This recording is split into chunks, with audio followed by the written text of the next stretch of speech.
และพระเดชพระคุณพระราชวิสุทธิเวทีรองเจ้าคณะภาค 7เลขานุการเจ้าคณะใหญ่หนเหนือวัดปากน้ำภาษีเจริญจะได้เมตตาเพื่อที่จะนำนโยบายของคณะสงฆ์ในระดับประเทศระดับหนระดับภาคลงมาสู่ระดับจังหวัดอำเภอตำบลและพระสังฆาธิการระดับวัดนับว่าเป็นโอกาส1 วันในรอบ1 ปีที่พระมหาเถระเจ้าคณะผู้ปกครองในระดับโหนระดับภาคระดับจังหวัดได้มอบแนวนโยบายในการปฏิบัติงานของคณะสงฆ์ดังนั้นในโอกาสนี้กล่าวขออาราธนาพระเดชพระคุณพระธรรมเสนาบดีรองเจ้าคณะภาค 7เจ้าวาดวัดพระธาตุดอยสุเทพราชวรวิหารและพระเดชพระคุณพระราชวิสุทธิเวทีรองเจ้าคณะภาค 7เลขานุการเจ้าคณะใหญ่หนเหนือวัดปากน้ำภาษีเจริญได้เมตตามอบนโยบายและแนวทางการปฏิบัติกิจการพระพุทธศาสนาแด่คณะสงฆ์พระสังฆาธิการระดับวัดของจังหวัดเชียงใหม่ประจำปี 2561 ขออาราธนาด้วยความเคารพซึ่งก่อนที่พระเดชพระคุณพระวิสุทธิวงศาจารย์เจ้าคณะใหญ่หนเหนือจะเมตตามาเป็นประธานปิดการประชุมและมอบตราตั้งเจ้าคณะพระสังฆาธิการตั้งแต่ระดับรองเจ้าคณะอำเภอตามลำดับนั้นก็จะมีอีก2 รายการนี้นะครับคือจะได้รับนโยบายจากพระเดชพระคุณรองเจ้าคณะภาคทั้ง2 รูปขออาราธนาด้วยความเคารพในโอกาสนี้ประมาณ30 นาทีนะครับในการรับเมตตาจากพระเดชพระคุณทั้ง2 รูปและต่อจากนั้นพระเดชพระคุณพระเทพปริยัติเจ้าคณะจังหวัดเชียงใหม่และหลวงพ่อพระวดุลศิลกิจจะได้มาแจ้งเกี่ยวกับประเพณีปฏิบัติในเทศกาลสงกรานต์ที่ทางสภาวัฒนธรรมจังหวัดเชียงใหม่และวัฒนธรรมจังหวัดเชียงใหม่สาธรรมิกจังหวัดเชียงใหม่ได้จัดเสวนาที่วัด7 ยอดเมื่อวันที่6 เดือนมีนาคมที่ผ่านมาเพื่อเป็นแนวในการปฏิบัติครับขอนิมนต์ทุกรูปได้ยืนขึ้นเพื่อถวายความเคารพแด่พระมหาเถระทั้ง2 รูปครับ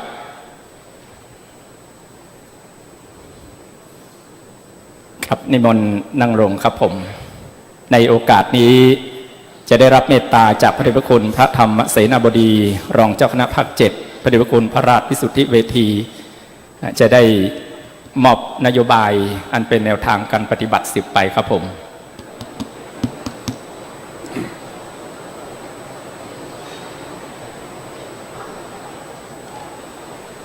ครับผมขอกราบถวายความเคารพแด่พระเดชพระคุณหลวงพ่อพระพรหมมงคลที่ปรึกษาเจ้าคณะภาค 7พระเดชพระคุณหลวงพ่อพระวิสุทธิวงศาจารย์เจ้าคณะใหญ่หนเหนือพระเดชพระคุณหลวงพ่อพระพรหมเสนาบดีเจ้าคณะภาค 7หลวงพ่อเจ้าคณะจังหวัดเชียงใหม่พระมหาเถระพระสังฆาธิการที่เคารพนับถือทุกรูปทุกองค์เจริญพรท่านวัฒนธรรมจังหวัดเชียงใหม่ท่านสำนักงานพระพุทธศาสนาจังหวัดเชียงใหม่วันนี้นับว่าเป็นวาระพิเศษสำหรับคณะสงฆ์จังหวัดเชียงใหม่ที่จะได้มารับ ข้อแนะข้อนำเข้ามาร่วมประชุมพระสังฆาธิการระดับจังหวัดซึ่งปีหนึ่งเราก็มีเพียงครั้งหนึ่งในระดับจังหวัดคือทั่วจังหวัดเชียงใหม่วันนี้มีพระสงฆ์เจ้าวาดทุกวัดในจังหวัดเชียงใหม่แต่ว่าทุกๆอำเภอได้มาพบปะได้มาประชุมสัมมนาครั้งนี้ก็เพื่อสร้างความเป็นเอกภาพให้แก่คณะสงฆ์สร้างความมั่นคงให้แก่พระบวรพุทธศาสนาพระสงฆ์เราเป็นผู้ที่เสียสละแล้วก็เป็นผู้ที่ดำรงไว้ซึ่งหลักธรรมคำสอนในทางพระพุทธศาสนาเพื่อให้เกิดความยั่งยืนเราทั้งหลาย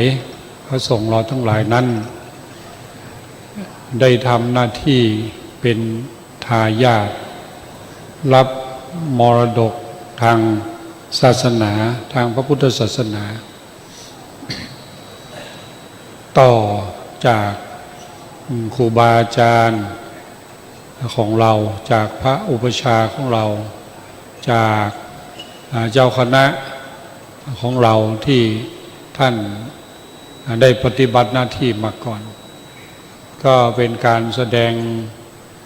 ความกตัญญูกตเวทีตอบแทนงานในฐานะของเจ้าวาดนั้นแม้ว่าจะเป็นงานหนักงานยุ่งยากงานละเอียดงานซับซ้อนพิปันใดพระสงฆ์เราก็มีความเต็มใจการที่จะต้องแบกภาระนี้ในฐานะที่เราเป็นพุทธบุตรเป็นผู้ที่รับภาระพระพุทธศาสนาเหมือนกับที่พระบาทสมเด็จพระเจ้าอยู่หัวเอกอัครสวสนูปถัมภกได้ลงพระนามไว้ในประกาศแต่งตั้งพระสังฆาธิการให้ดำรงตำแหน่งสมณศักดิ์ต่างๆว่าให้รับภาระพระพุทธศาสนาเป็นธุระอบรมสั่งสอนเพราะฉะนั้นอันนี้จึงถือว่าเป็นหน้าที่เป็นภาระแม้ว่าเราจะไม่มีความถนัดหรือว่าเราจะไม่มีความต้องการ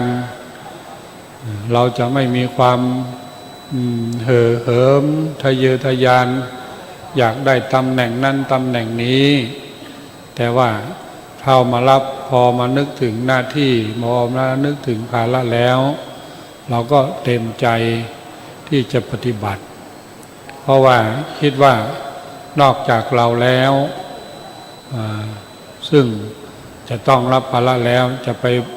ผลักภาระให้แก่ใครที่ไหนมองดูข้างๆก็เป็นพระลูกพระหลานที่อยู่รอบข้างของเราต้องอาศัยความเมตตากรุณาของหลวงพ่อผู้เป็นเจ้าวาดต้องอาศัยความอดทนต้องอาศัย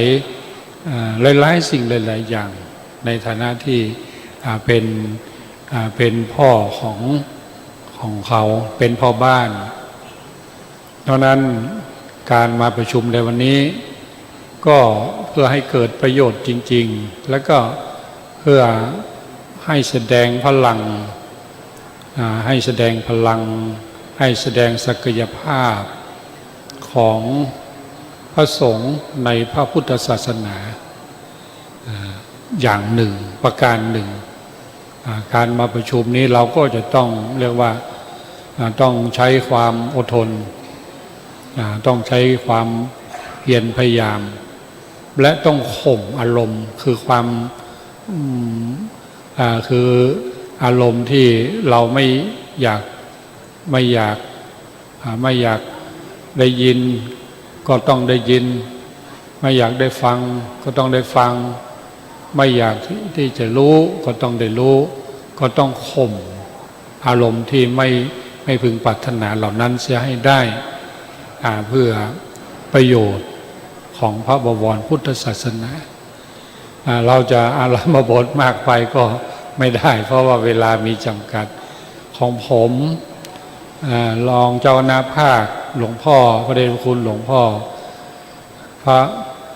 พรหมเสนาบดีได้มอบหมายให้ดูแลในเรื่องงานโดยเฉพาะยิ่งก็คืองานลืมซะแล้วอบตนึกไว้แล้วก็ลืมซะอย่างนั้นน่ะไปตามอายุแม้ไม่มากแต่บางทีลืมอบตครับงานอบตแล้วยิ่งตอนเมื่อกี้เนี่ยเราได้ฟังคุณหมอเพิ่นมาพูดในเรื่องของโรคพิษสุนัขบ้าและนี่ก็เข้าในหลักอบตของเราในข้อที่สองคือเรื่องของสุขภาพอนามัยมีวิธีการอย่างใดที่จะต้อง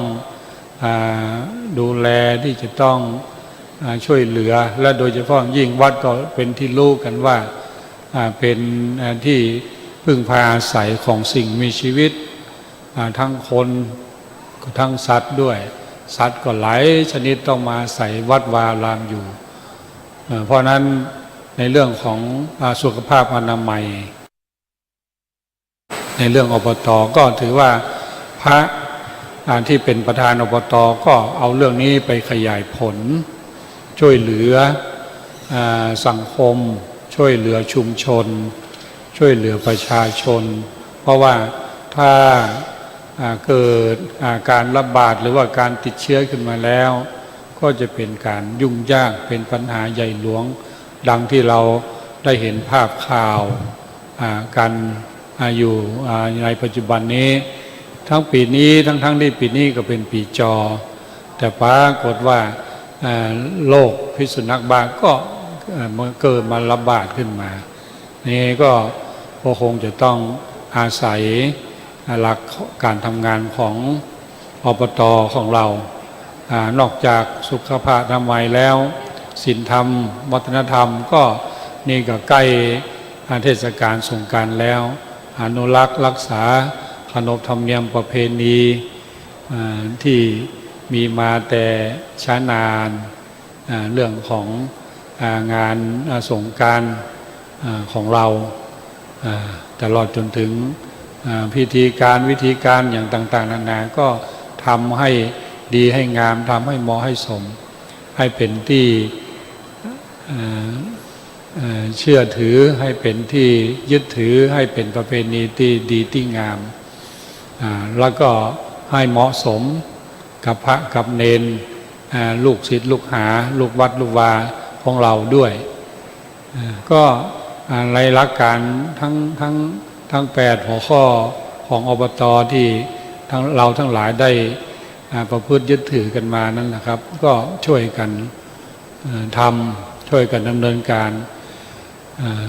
เพราะว่าพระเดชพระคุณหลวงพ่อเจ้าพระคุณสมเด็จพระมหาราชมังคลาจารย์ท่านได้เป็นห่วงเป็นใยนักหนาในเรื่องนี้ก็ในฐานะที่ท่านพระเดชพระคุณเป็นที่เคารพรักนับถือของพวกเราท่านได้มอบหมายงานนี้เพื่อพระพุทธศาสนาเพื่อเป็นที่พึ่งของสังคมก็ขอให้เราทั้งหลายทุ่มเทจิตใจให้แก่งานอบต.ให้ดำเนินไปอย่างดีอย่างเป็นที่น่าภาคภูมิใจน่าพอใจของทุกส่วนทุกฝ่ายเพื่อความมั่นคงของพระบวรพุทธศาสนารักษาสังฆมณฑลป้องกันความยากจนของวัดวาอารามซึ่งผมก็ขอถวายไว้แต่เพียงนี้ในเวลานิดน้อยนี้ก็ขอ ขอบคุณพระสังฆาธิการเจ้าคณะผู้ปกครองทุกๆรูปที่ได้ให้โอกาสผมได้มาแถลงหรือว่าได้มากล่าวในการประชุมในวันนี้ก็ขอขอบคุณครับผม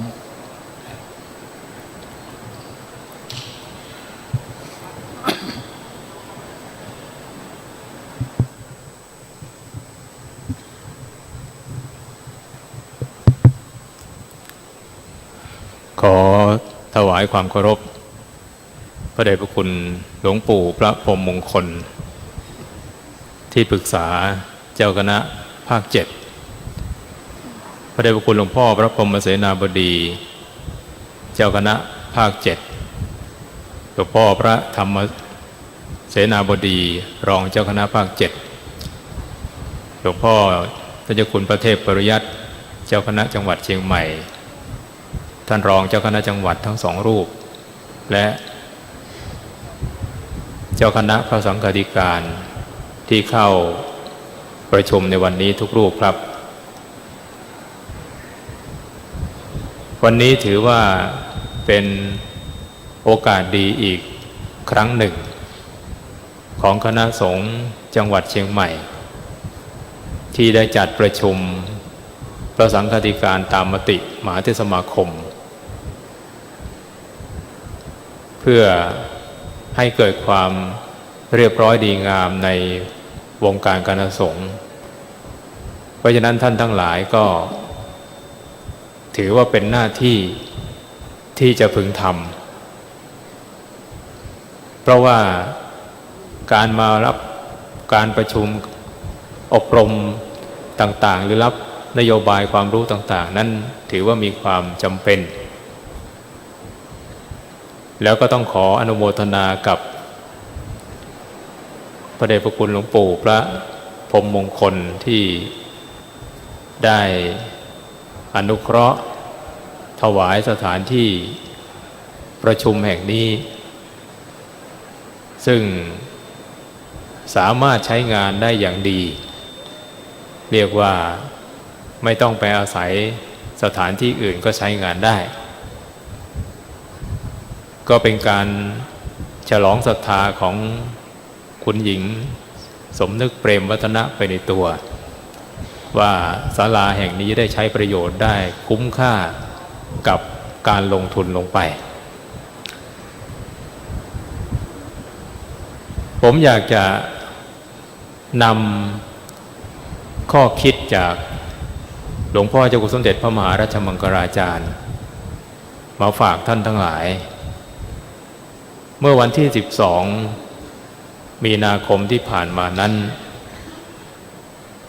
วันที่12ถึงวันที่20มีนาคมมีการประชุมอบรมพระสังฆาธิการระดับเจ้าอาวาสในหนเหนือซึ่งจังหวัดเชียงใหม่ก็ส่งไป30กว่ารูปที่ไม่ไปเหมือนจะประมาณ4รูปนะ4รูปนี้ก็คาดโทษไว้เลขาจังหวัดก็จำไว้ด้วยปีหน้าต้องไป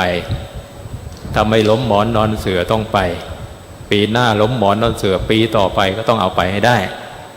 ไม่งั้นก็ปลดนะจริงไม่ถึงขนาดนั้นหรอกนะครับเป็นหน้าที่นะหน้าที่ของพระสังฆาธิการที่เราจะเข้าไปประชุมอบรมเพื่อรับความรู้ต่างๆจากพระเถรานุเถระนะครับหลวงพ่อเจ้าคุณสมเด็จมาเปิดอบรมเนี่ยท่านให้ข้อคิดกับเจ้าวาดทุกรูปก็นำมาฝากท่านทั้งหลายด้วย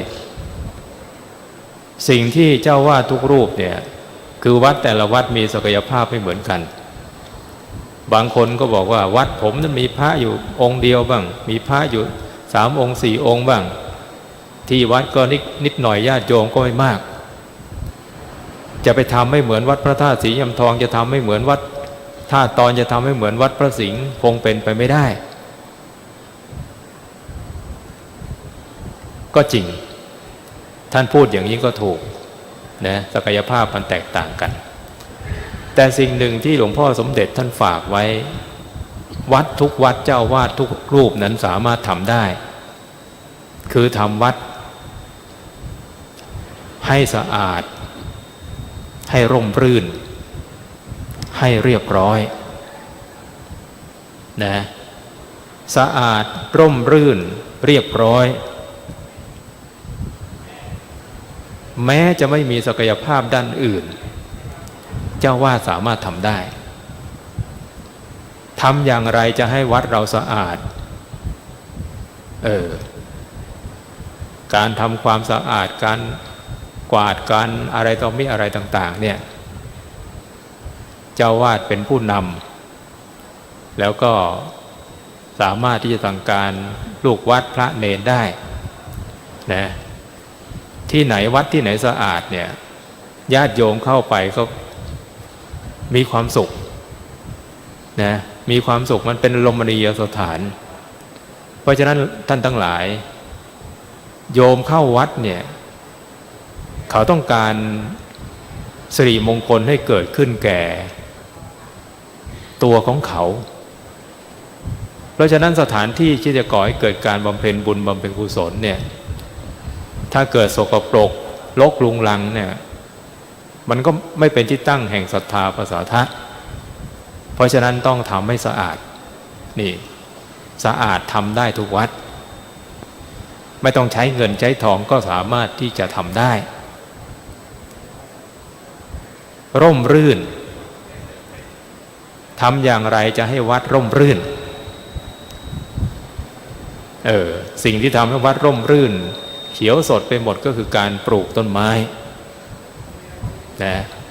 การปลูกต้นไม้นี่เป็นเรื่องที่สำคัญสำหรับยุคนี้สำหรับยุคปัจจุบันซึ่งอากาศค่อนข้างจะร้อนมาก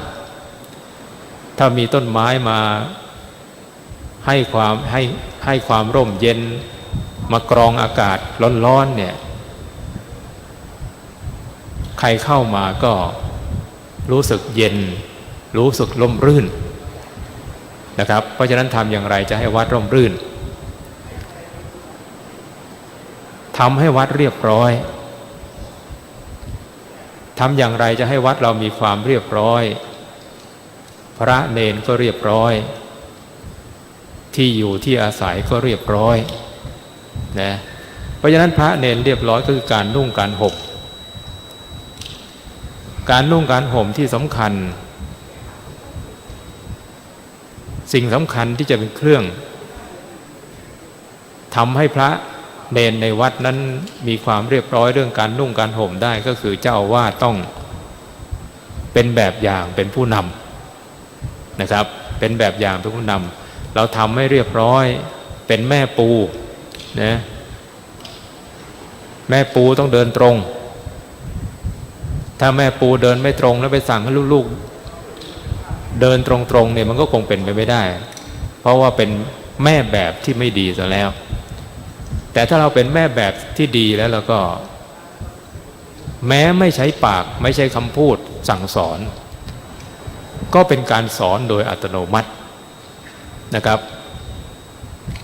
เพราะฉะนั้นท่านทั้งหลายมีต้นทุนอยู่ก็คือทำวัดให้สะอาดให้ร่มรื่น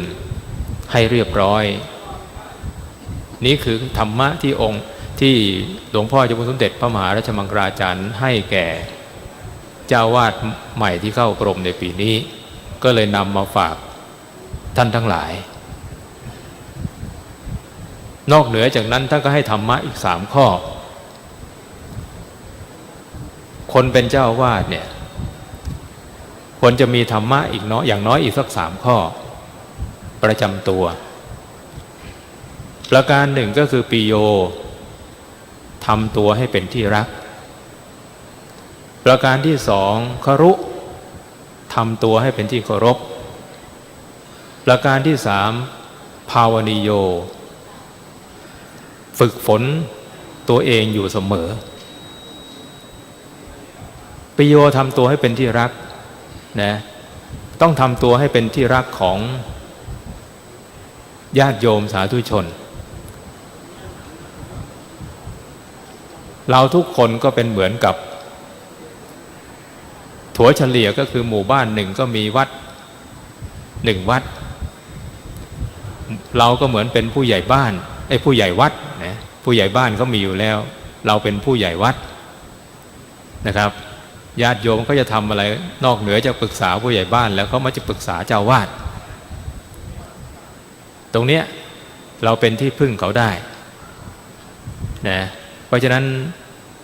ทำตัวให้เป็นที่รักให้เป็นปิโยเนี่ยคนที่จะเป็นที่รักได้เนี่ยเราก็ต้องใช้หลักของสังหาวัตถุโอบอ้อมอารีวจีไพเราะ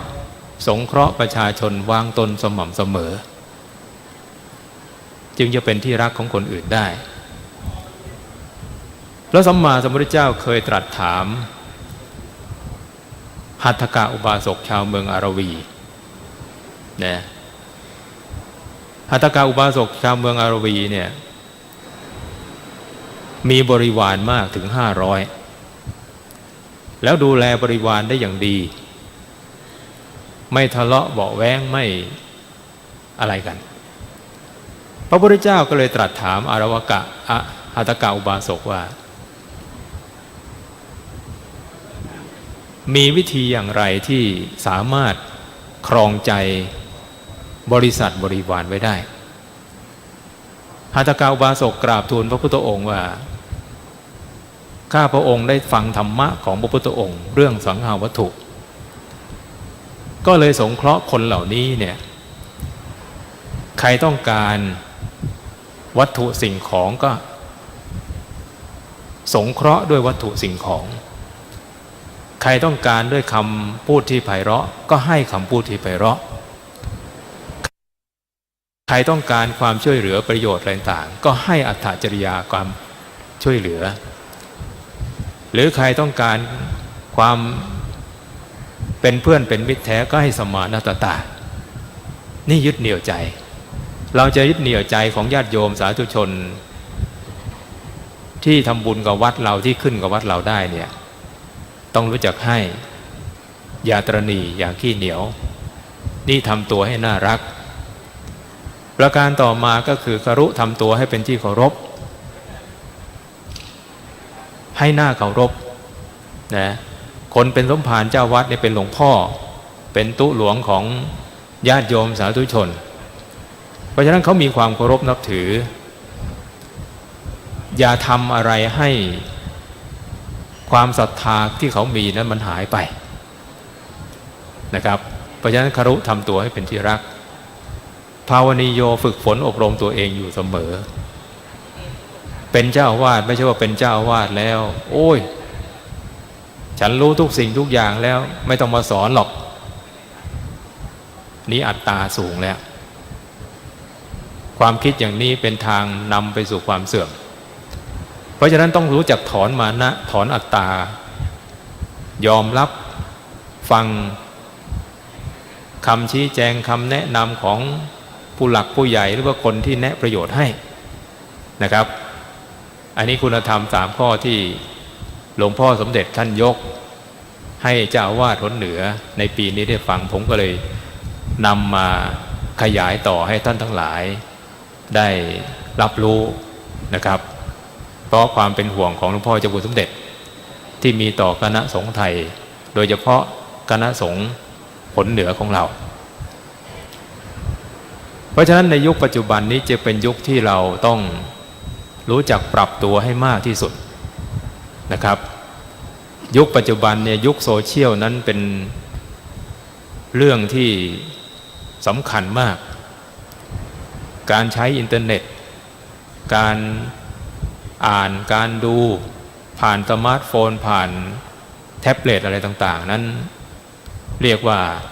อยู่ที่ไหนก็สามารถเห็นหน้าเห็นตากันได้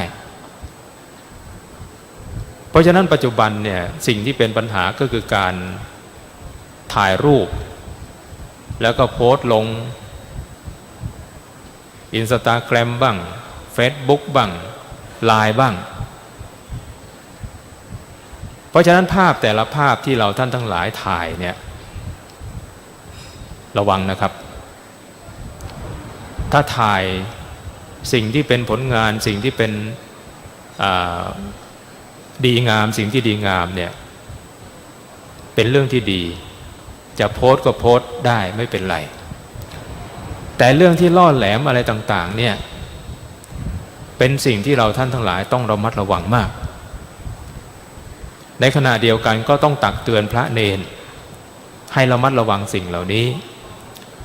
ให้มีจิตสำนึกต่อส่วนรวมนะครับ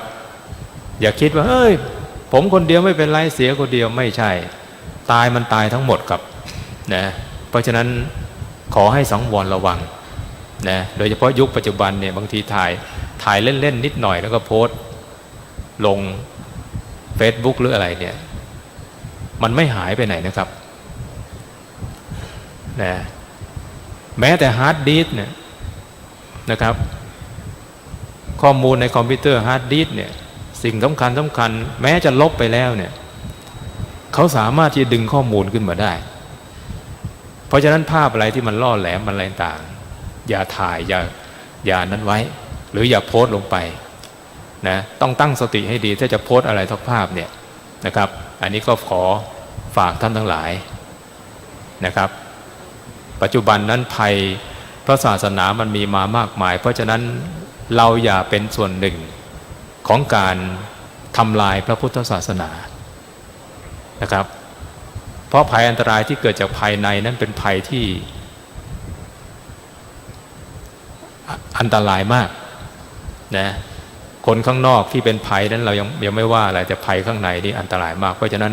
ขอฝากท่านทั้งหลายนะผมใช้เวลาเกินนิดหน่อยนะครับก็ต้อง